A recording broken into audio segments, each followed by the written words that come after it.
नमस्कार दर्शक बंधु, आज संध्यार एक बड़ घोषणा उपमुख्यमंत्री प्रभाती परिड़ा गोटे बड़ घोषणा आज आम खबर प्रसारण करुचु। दर्शक बंधु, आज बड़ घोषणाटी होउची प्रति महिला सदस्य पाइबे सुभद्रा टंका। आज संध्यार बड़ घोषणा मैडम प्रभाती परिड़ा महिला मान उद्देश्य रे परिवार रे प्रति महिला सदस्य पाइबे सुभद्रा टंका। परिवार रे प्रत्येक महिला सुभद्रा टंका पाइबारे कौनसी असुविधा नहीं, प्रत्येक महिला पाई परिबे। एकाधिक महिला थिले भी समस्तंकु सुभद्रा टंका मिलिबो। विधानसभा रे उपमुख्यमंत्री प्रभाती परिड़ांकर बड़ घोषणा। विधानसभा रे उपमुख्यमंत्री प्रभाती परिड़ांकर बड़ घोषणा। छात्रवृत्ति पाउथिबा झियो मध्य पाइब सुभद्रा टंका। दर्शक बंधु, जो पिला पाठ पढ़ुची एवं छात्रवृत्ति पाउची से मध्य पाइब। विधवा महिला मध्य पाइब सुभद्रा टंका। दर्शक बंधु, विधवा महिला भत्ता पाउथिले भी सुभद्रा टंका पाइब। आज संध्यार ये एक बड़ खबर। दर्शक बंधु, ये हिसाब रे 60 रु कम बयस होइतिबा आवश्यक एवं 21 रु अधिक बयस होइतिबा आवश्यक परिवार रे प्रत्येक महिला सुभद्रा टंका पाई परिबे। 2-3 जन महिला भी थिबे, समस्त को सुभद्रा मिलिबो। एमती नाही कि सुभद्रा फॉर ऑल जहां हम कहिथिलु ताही ताको रूप दउछु। सुभद्रा विधवा भत्ता पाउथुवा विधवा मां माने भी पाई परिबे से सुभद्रा योजना। स्कॉलरशिप रे जाउथुवा झियो माने भी 21 वर्ष भितरे पाई परिबे। जो मन को 60 वर्ष नै, जो मन को 20 वर्ष से माने ड्रीम कर पारिबे कि आर वर्ष सुभद्रा ताको मिलिबो, से दिन मिलिबो। मु तो भाबुछि रक्षा बंधन रे प्रति भौणी रे अपेक्षा थाए कि गोटे हमको पैसा दबो, हम रक्षा बंधन रो उपहार दबो। आज सरकार जदि ताको विचार करी, सरकार को साधुवाद दबा कथा, मुख्यमंत्री को धन्यवाद दबा कथा कि 70 दिन रे गोटे माने कैबिनेट हवा, कैबिनेट रे पास हवा, गृहीत हवा, संपूर्ण रूपे सात ओडिशा मूलपिंड हम सुभद्रा, जो महिला माने समृद्धि हेबे, आत्मनिर्भरशील हेबे एवं महिला माने गोटे बड़ हवा पई स्वप्न देखे।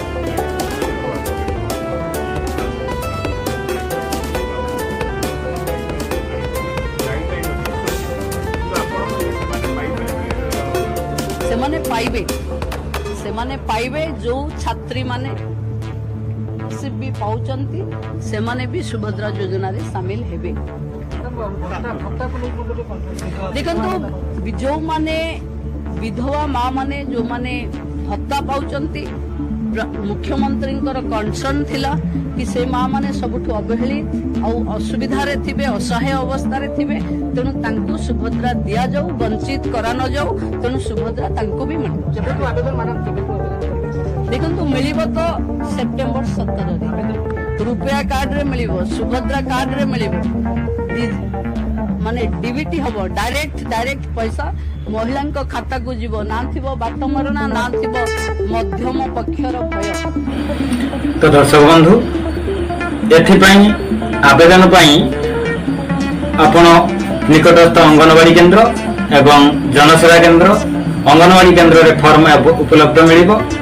आपणकर जनसेवा केंद्र रे मध्य आपण ऑनलाइन अप्लाई करि परिबे एवं एथि पई आवश्यक डॉक्यूमेंट होची निज नाम रे आधार कार्ड आवश्यक एवं सेही आधार कार्ड टी मोबाइल द्वारा संयुक्त होइथिबा आवश्यक एवं मोबाइल टी आधार सहित लिंक हेतिबा सहित एकक धारक बैंक अकाउंट आधार एवं डीबीटी सक्षम बैंक अकाउंट आवश्यक। तो सही व्यक्तिर बैंक सहित आधार को जोग करी डीबीटी सक्षम बैंक अकाउंट ही दबा को हेबो एवं एतद व्यतीत जदि से सरकार को जो खाउटी कल्याण योजना रे अंतर्भुक्त होई नथिबे, जदि से गरीब श्रेणी रो लोक होइथिबे, ताले सेथि पई से माने तांकर इनकम प्रूफ दबा को पड़िबो। तो आमे तो जानिले वर्तमान लो जो नुआ अपडेट टी थिला हमर उपमुख्यमंत्री प्रभात परिडांकर जो घोषणानामा थिला वर्तमान तो आमे जानिले। तो देखा अब पुणी एक नुआ वीडियो रे रहिली। नमस्कार, धन्यवाद। जदि वीडियोटी भल लगी थाए ताले लाइक शेयर निश्चित करिवे। दर्शक बंधु रहिली।